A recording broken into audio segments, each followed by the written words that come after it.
우리 한국 사람처럼 땅에 집착하는 민족도 참 드물죠. 아무리 정부가 부동산 투기를 억제해도 어김없이 이 부동산 값이 막 오릅니다. 여러분 혹시 우리나라에서 가장 비싼 땅이 어딘지 아십니까? 가장 비싼 땅.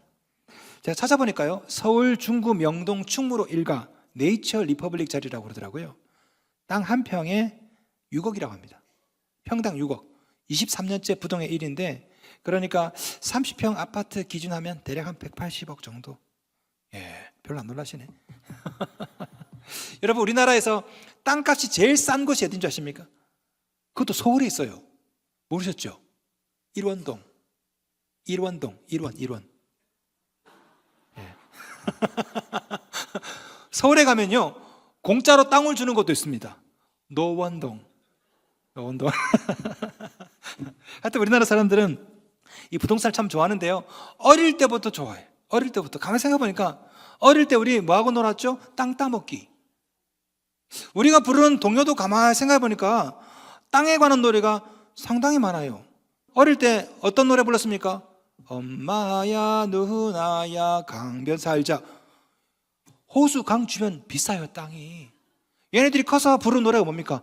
엄마야 누나야 강남 살자. 예. 여러분 기찻길 옆 오막살이 역세권이잖아요.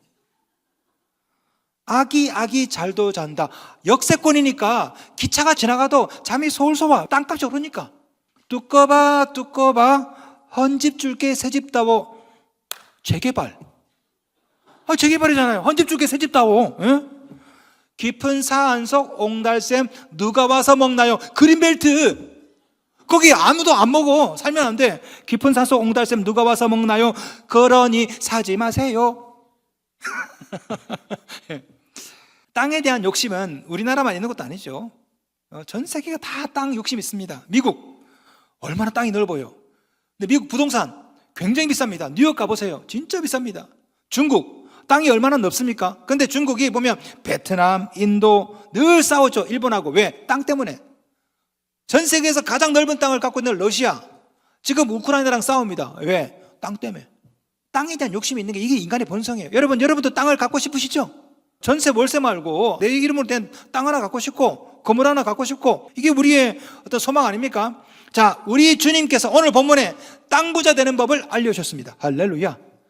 자, 오늘은 이 팔복 중에 세 번째 복인데요, 우리 한국 사람이 가장 좋아하는 복이 팔복 중에 이 세 번째 복입니다. 자, 말씀 보겠습니다. 5절 말씀, 오늘의 요절입니다. 함께 읽겠습니다. 시작. 온유한 자는 복이 있나니 그들이 땅을 기업으로 받을 것이며. 아멘. 자, 우리 주님께서 땅을 주신대요. 그런데 누구에게 주신다? 온유한 자에게. 여러분, 이거 좀 이상하지 않아요? 아니, 지금까지 정복 왕들 보세요. 다 땅을 많이 차지한 사람들 다 강한 사람들입니다. 알렉산더, 나폴레옹, 징기스칸 다 무시무시하고 강한 사람들이죠. 근데 우리 주님은 강한 사람이 아니라 온유한 자가 땅을 얻는데요. 오늘도 마찬가지죠. 강남의 땅 부자들 보세요. 지독합니다. 수단과 방법을 가리지 않아요. 그죠? 그런데 우리 주님은 정반대예요. 온유한 자가 땅을 기업으로 받는다. 자, 이유가 뭘까요? 자, 그 이유를 알기 위해서는 오늘 본문에 나오는 이 온유의 의미를 좀 알 필요가 있습니다. 자, 온유의 진정한 의미는 뭐냐? 온유의 의미는 친절을 의미합니다. 친절하다. 자, 온유라는 단어가 헬라어로 프라우스 혹은 프라우테라고 하는데요, 이 프라우테라는 말 자체가 친절하다, 부드럽다 이런 뜻이에요. 자, NSB 영어 성경 보시면요, NASB 이렇게 번역합니다. 5장 5절 Blessed are the gentle. 그러니까 온유한 자가 어떤 사람이다? 젠틀한 사람, 친절한 사람, 부드러운 사람. 가만히 보면 이게 우리 기독교 진리의 핵심이에요. 여러분 성경을 보시면요, 성령의 9가지 열매 중에 하나가 뭡니까? 온유죠. 사랑, 희락, 화평, 오래 참음, 자비, 양성, 충성, 온유. 고린도전서도 보시면요, 사랑은 온유하며 돼 있죠.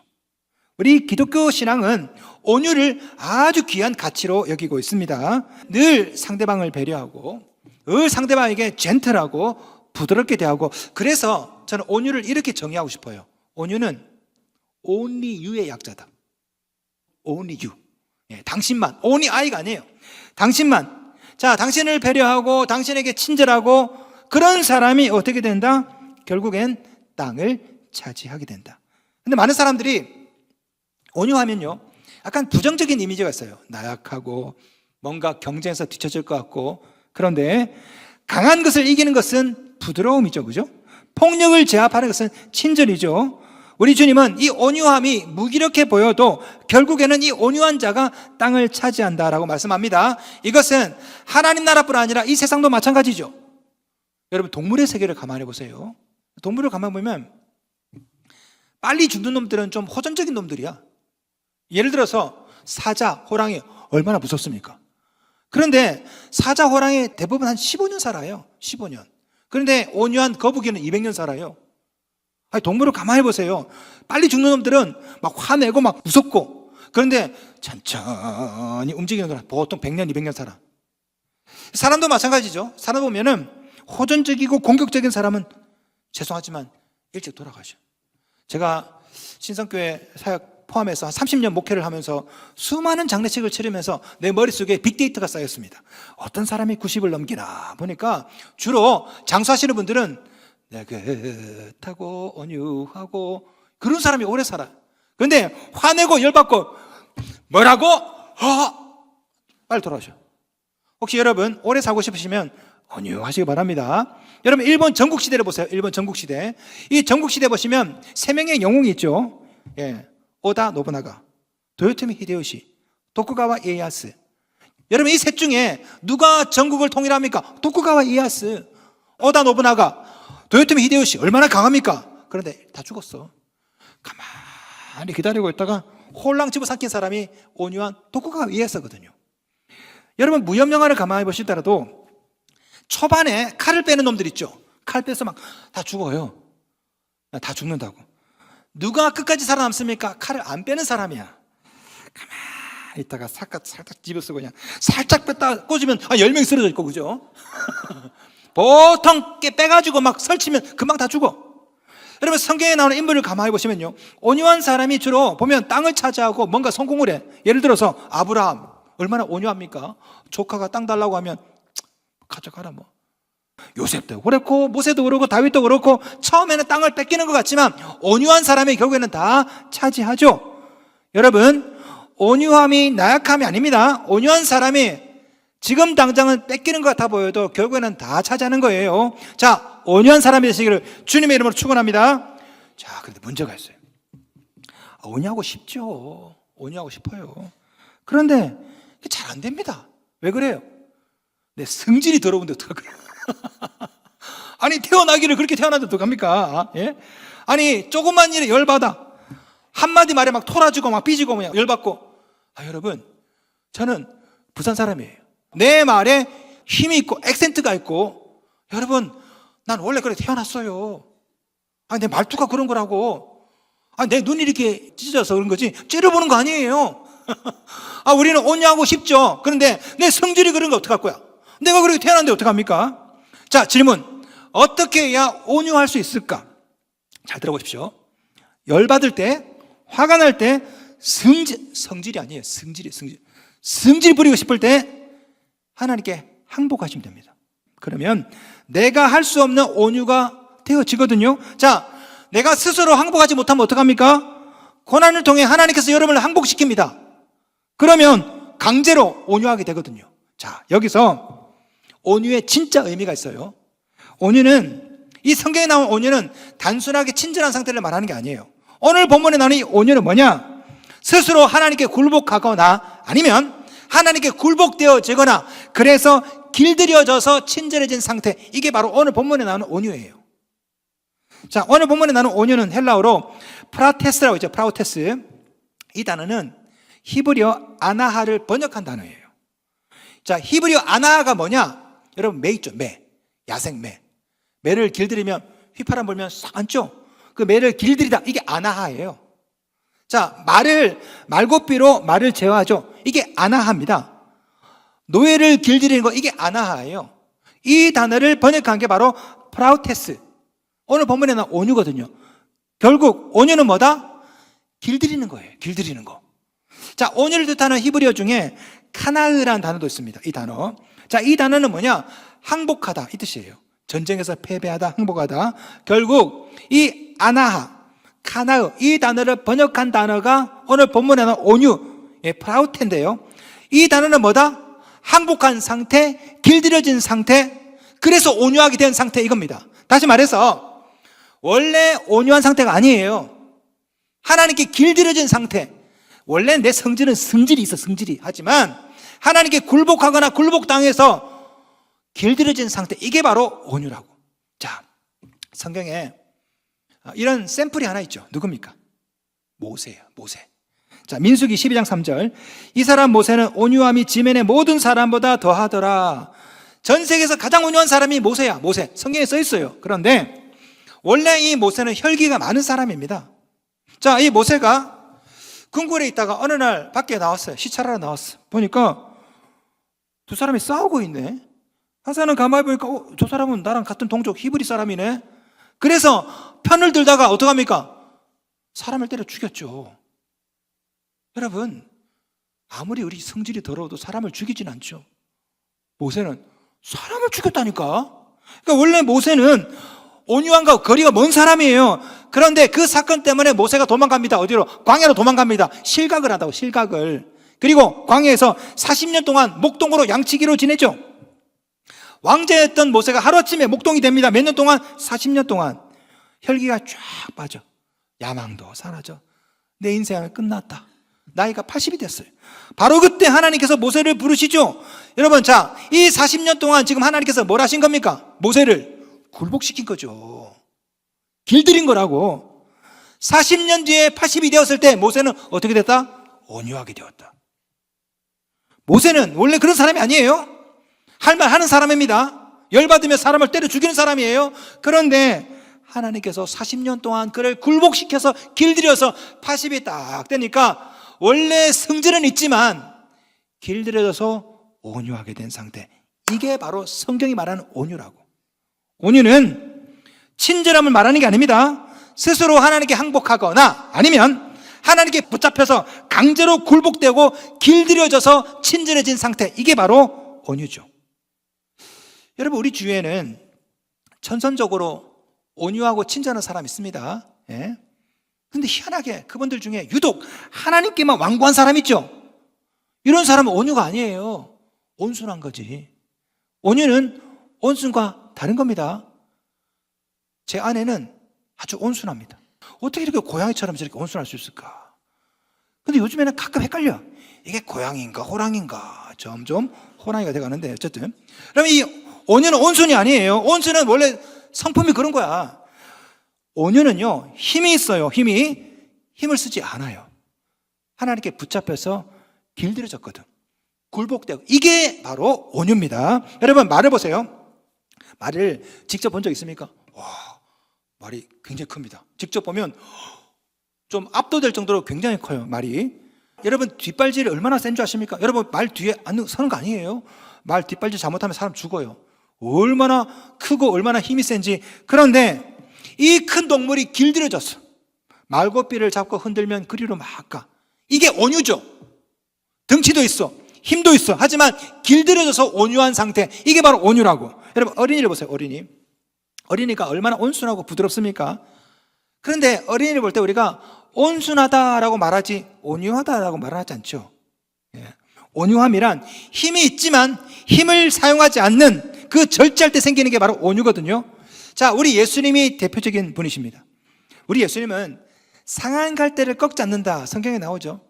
상한 갈대를 꺾지 않는다. 여러분, 혹시 난을 키워보셨습니까? 난. 제가 파인애플을 키운 적이 있거든요. 잎이 이만큼 납니다. 그런데 중간에 썩어. 상하면 어떡합니까? 가위로 싹둑싹둑 잘라. 그런데 우리 예수님은요, 상한 갈대를 꺾지 않는데. 왜? 어째서까? 불쌍해서. 우리 예수님 마음이 온유한 거죠. 그러니까 상한 갈대를 꺾지를 못해. 꺼져가는 심지를 끄지 아니하신다. 성경에 돼 있죠. 여러분, 촛불에 불이 꺼져가요. 그러면 빨리 꺼야 됩니다. 그래야 그림이 안 나죠. 근데 우리 주님은 꺼져가는 심지를 끄지 못해. 왜? 온유하기 때문에. 아이고, 어째서까? 제가 못 끄겠네. 우리 예수님 마음이 온유한 겁니다. 예. 그래서 그 온유함으로 세계를 정복했죠. 칼은 칼집에 있을 때 무서운 겁니다. 칼이 칼집을 떠나면요, 무섭지 않아요. 깡패가 칼을 빼는 순간에 바로 감옥에 잡혀갑니다. 경찰에 잡혀갑니다. 그죠? 무협 영화를 보시면 고수는 절대 칼을 함부로 빼지 않습니다. 가만히 굽고 있죠. 예, 아무 말 안 해요. 그것만으로 무서워요. 살짝 한번 빼면 한 10명이 죽죠. 여러분, 온유함은요, 바로 이겁니다. 내가 힘이 있어. 내가 오갑자의 능력이 있어. 하지만 칼을 빼지 않아. 내가 사장이야. 자를 수 있는 힘이 있어. 하지만 참고 있는 거라고. 이게 온유함이라고. 이게 바로 강함이라고요. 성도 여러분, 여러분도 온유하셔야 됩니다. 그러려면 여러분 스스로 하나님께 항복해서 길들여 지셔야 됩니다. 자, 여러분 가정에서 배우자에게 혹은 직장에서 동료들에게 화를 내고 싶죠. 얼마든지. 그냥 이놈 자식 그냥 한번 내가 그냥 잘라버려 그냥. 자, 그럴 때 성령께서 여러분 마음에 어떤 마음 주시냐? 야, 김집사 참어. 예? 참어. 바로 그 순간에 여러분이 성령님께 굴복하는 겁니다. 네, 성령님. 그리고 봐주는 거야. 바로 그게 온유라는 것이죠. 그럴 때 주시는 복이 뭐다? 자, 5장 5절. 온유한 자는 복이 있나니 그들이 땅을 기업으로 받을 것이며. 성경을 가만히 보면 이런 말씀이 아주 많이 나옵니다. 시편 30편 11절. 그러나 온유한 자들은 땅을 차지하며 풍성한 화평으로 즐거워하리로다. 강한 자가 아니에요. 싸나운 자가 아닙니다. 온유한 자가 땅을 차지하고 결국 어떻게 된다? 즐거워하리로다. 여러분 자신을 한번 가만히 살펴보세요. 배우자에게 악담을 퍼붓습니다. 당신! 내가 당신을 만나서 이 고생을 하고 있다고 막 그렇게 악담을 퍼붓고 난 다음에 저녁에 잠이 잘 와요? 안 오죠. 괜히 미안하고 내일 뭐라 말하지? 자, 직장에서 동료들한테 이거 일처리를 도대체 어떻게 하는 거야? 화를 막 냈어. 그 집에 오면 어떻습니까? 괜히 그렇죠. 괜히 했네. 우리가 화를 내고 성질 부리면 마음에 쉼이 없어. 예. 그러다 보면 사업도 안 돼. 가정도 안 된다고. 자, 우리 주님이 이렇게 말씀했죠. 마태복음 11장 28절. 수고하고 무거운 짐자들아 다 내게로 오라. 내가 너희를 쉬게 하리라. 많은 분들이 이 28절 말씀을 외웁니다. 야, 주님이 우리를 쉬게 하신대. 그런데 우리 주님의 강조점은 28절이 아니에요. 29절이라고. 29절 말씀. 나는 마음이 온유하고 겸손하니 나의 멍에를 메고 내게 배우라. 그리하면 너희 마음이 쉼을 얻으리니. 우리 주님은 그냥 너희를 쉬게 해주겠다 이런 말씀 안 했습니다. 우리 주님이 진짜 강조한 것은 29절이에요. 28절이 아니라 나는 마음이 온유하고 겸손하다. 내게 와서 배워. 무엇을 배우라는 겁니까? 온유죠. 내게 와서 내 멍에를 매. 무슨 말입니까? 길들여져라 이거죠. 길들여져. 예수님께 와서 예수님께 배우고 나에게 길들여져서 온유하게 되면 어떻게 된다? 그리하면 너희 마음이 쉼을 얻으리니. 우리 주님의 가르침은 일관됩니다. 주님께 굴복되어서 주님처럼 온유하게 되면 쉼을 얻어. 땅도 얻어. 사업도 잘 된다고. 자, 질문. 여러분 가정에 왜 평안함이 없을까요? 왜 쉼이 없을까요? 어쩌면 우리 가족들이 길들여지지 못해서가 아닐까.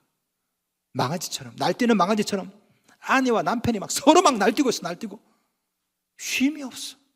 직장에서도 성질 퍼붓고 악담 퍼붓고 직장이 지옥이야. 우리 주님께서 말씀하시는 겁니다. 내게 와서 내게 배우라. 나는 마음이 온유하고 겸손하다. 내게 와서 온유를 배워. 내 멍에를 매. 내가 너를 멍에를 메고 너를 길들이마. 그러면 쉼을 얻으리니. 그러면 땅을 차지하리니. 성도 여러분, 주님께로 가셔서 주님께 배우시고 온유를 주님의 멍에를 메시면서 길들여지시기 바랍니다. 기억하십시오. 온유한 사람은 온순한 사람이 아닙니다. 성품이 원래 그래서 친절한 사람이 아니에요. 온유는 원래는 안 그런데, 원래는 승질머리가 나쁜데 스스로 낮추고 항복해서 하나님께 길들여진 상태, 이게 바로 온유인 거죠. 그러므로 성도 여러분, 돈 좀 더 벌려고 막 싸우지 마십시오. 땅 차지하려고 막 악담 막 퍼붓고 싸납게 살지 마세요. 여러분, 우리는 천지를 만드신 하나님의 자녀죠. 믿으십니까? 우리에게는 물려받을 저 천국이 있다고. 그러니 과격한 말을 할 필요도 없고 싸납게 살 필요도 없고. 왜? 우리 아버지가 하나님인데 뭐 우리가 물려받을 재산이 있는데. 이재용 회장의 딸을 보세요. 이 지구상에서 가장 큰 기업 그 회장 딸입니다. 우리 아버지가 삼성전자 회장이야. 여러분, 그 딸이 인색하겠습니까? 싸납겠습니까? 아니죠. 우리 아버지가 이재용인데 뭐. 그러니 싸날 이유가 뭐가 있습니까? 너 그렇게 먹어, 가져가. 여러분, 자 보세요. 오늘 본문 조금 다르게 한번 생각해 봅시다. 오늘 본문은요, 온유해야 땅을 주겠다, 사실 이게 아니에요. 온유해도 괜찮다. 왜냐하면 내가 내게 땅을 줄 거기 때문에. 자, 오늘 말씀도 우리 앞에 말씀과 연관해서 보겠습니다. 원래 오늘 말씀 중간에 들어있는 접속사가 있어요. 호티라는 헬라어 접속사라고. 이게 뭐라고요? because, since, for, 이유를 나타내는 접속사라고. 제가 다시 넣어서 다시 번역해 드릴게요. 자, 5장 5절. 온유한 자는 복이 있나니 호티. 왜냐하면 그들이 땅을 기업으로 받을 것이며. 왜냐하면. 자, 영어 성경 NIV 보겠습니다. Blessed are the meek. For, 이 for는 전치사가 아니에요. 접속사입니다. 등위 접속사. For, they will inherit the earth. For, 이유를 나타내는 접속사라고. 자, 온유한 자는 복이 있다. 왜냐하면 땅을 기업으로 받을 것이기 때문에. 무슨 말입니까? 너희들은 이미 땅을 기업으로 받을 거야. 그러니 어떡하라? 좀 친절하게 살아. 온유하게 살아라고. 그래도 괜찮아. 내가 다 줄 거야. 내가 천지를 만든 이 우주의 창조주야. 너는 내 자녀라고. 그러니 아둥바둥 살지 마. 너무 싸납게 살지 마. 어차피 내가 다 줄게. 자, 다시 한번 본문을 보겠습니다. 5장 5절. 온유한 자는 복이 있나니 그들이 땅을 기업으로 받을 것이며. 기업으로 동그라미. 이 기업으로. 유산이에요, 유산. 땅을 받는다가 아닙니다. 땅을 기업으로 받는다. 무슨 말입니까? 어차피 우리는 땅을 기업으로, 유산으로 받게 되어 있다. 그러니 어떡하라? 이 세상에서 아둥바둥 살지 말고, 불친절하게 살지 말고, 싸납게 살지 말고, 악담하지 말고 좀 온유하게 살아. 내가 다 줄 거야. 니한테 다 줄 거라고. 제가 우리 교회 직원들과 가끔 회식을 합니다. 회식을 1년에 몇 번 회식을 하는데, 우리 저희 교회 앞에 도감소 소고기집에 가면 벌써 분위기가 심상치가 않습니다. 고기를 다 굽는 순간에 그 온순한 윤시훈 전사가 갑자기 눈이 반짝반짝하면서 굽자마자 얼른 집어먹어요. 얼른. 얄미워라 그냥. 핏겨 가시면 그냥 먹어. 어떻게. 또 그걸 또 한 점, 두 점 세는 사람이 있어요. 우리 부목사님 한 사람이 제가 3점 먹었네, 4점 먹었네. 이상하게 도감사 갔다 오면요, 기분이 나빠져요, 서로. 자, 그런데 우리가 회식을 베스타, 뷔페로 가요. 그러면 우리 모든 직원들이 다 온유해집니다. 누가 몇 점 먹었냐 아무 관심 없어요. 왜? 모든 게 다 언제든지 먹을 수 있으니까. 갑자기 생전 안 하던 말을 해요. 우리 부목사님들이, 목사님 스테이크 좀 드셔보셔요. 부드럽고 연해요. 도감소 가서 그런 얘기 하지. 자, 이유가 뭡니까? 어차피 이게 다 내 건데. 그러니 싸납지 않아요. 아주 온유합니다. 이게 다 내 건데. 오늘 본문이 바로 그거죠. 어차피 이거 다 네 거야. 내가 땅도 주고 상급도 주고 청도 주고. 그러니 승질 부리지 말고 좀 온유하게 살아. 오늘 본문이 그거죠. 성도 여러분, 온유하게 사십시오. 어차피 하나님이 다 주십니다. 그렇게 살아도 괜찮아요. 이 말씀에 순종하시기 바랍니다. 스스로 굴복되어서 온유하게 사는 겁니다. 그러면 이 생에서는 땅을, 저 생에서는 상급을 선물로 받을 줄로 믿습니다. 그럼에도 불구하고 만약에 항복하지 못하면 어떻게 될까요? 화내고 시험 들고 삐지고 혈기도록 치고 나가고 성질 부리면 어떻게 될까요? 어쩔 수 없습니다. 어쩔 수 없어요. 광야에 가야 되죠. 40년 동안 고생 좀 하셔야 됩니다. 언제까지? 고생하다가 항복할 때까지. 자, 부딪히고 어디 병 걸리고 들어눕고, 다 뭡니까? 항복시키려고. 항복 당하기 전에 미리 항복하면 되는데, 항복하지 않으면 항복 당한다니까요. 성질 부리지 말고 온유하게 사십시오. 그래야 땅도 얻고 상급도 얻습니다. 자, 여러분, 지난 반년 동안의 여러분의 삶과 언어를 가만히 한번 돌아봅시다. 여러분은 가족에게, 친구에게, 부모에게, 혹은 여러분 지인에게 혹시 온유하지 못하게 산 것은 아닐까요? 그동안 가족들에게, 교우들에게 얼마나 우리가 험한 말을 함부로 했을까? 우리가 쓰는 말을 가만히 돌아보면 너무나 불친절합니다. 불친절. 상대방을 배려하지 않고 상처되는 말을 너무도 쉽게 내뱉고 너무도 잔인하고 너무나 사납고. 여러분, 그래서 가정이 안 되는 거라고. 그래서 일도 잘 안 되는 거라고요. 여러분이 무능해서가 아니에요. 우리가 온유하지 못해서. 하이데거가 언어는 존재의 집이다 이런 말을 했습니다.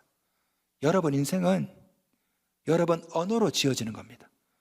여러분이 내뱉은 말이 여러분의 집이죠. 우리가 불친절한 말을 막 내뱉으면 우리 가정이 불친절해집니다. 우리가 싸나운 행동을 하면 우리 직장이 싸나운 곳이 되죠. 우리 주님은 이제 그만 좀 온유하게 살아라 그렇게 말씀하십니다. 그래야 가정도 살고 직장도 살고 땅도 얻고 쉼도 얻는다. 자, 이번 한 주 여러분 삶 가운데 열받게 하는 상황이 있을 수 있어요. 그럴 때 짧은 순간이지만 여러분 머릿속에 두 가지 경우의 수가 있죠. 화를 내? 아니면 그만둬? 아니 짧은 순간에 여러분 머릿속에, 그죠? 우리는 아무리 성질이 더러워도 짧은 순간에 머릿속에 경우의 수를 생각한다고. 이거 열을 내 말어. 내 성질에 굴복할 것인가 아니면 성령님께 굴복할 것인가. 여러분 머릿속에 두 가지 경우의 수가 있다고. 바로 그럴 때 여러분 성질에 굴복하는 것이 아니라 성령님께서 주시는 음성에 굴복하는 거예요. 성령님 정말 내가 화가 나는데요 참겠습니다. 이게 온유라고. 이게 여러분이 굴복하지 않으면 하나님께서 여러분을 굴복시킵니다. 너 좀 아파야 되겠다. 너 좀 사고 좀 나야 되겠다. 미안한데 네 자식이 좀 고생 좀 해야 되겠다. 여러분이 굴복하지 않으면 굴복 당한다니까. 모세처럼 굴복 당하기 전에 미리 굴복하는 겁니다. 성령님 알겠습니다. 그렇게 온유하겠습니다. 그럴 때 이 생에서는 땅을, 저 생에서는 상급을, 여러분 심령은 쉼을 허락하시리라 믿습니다.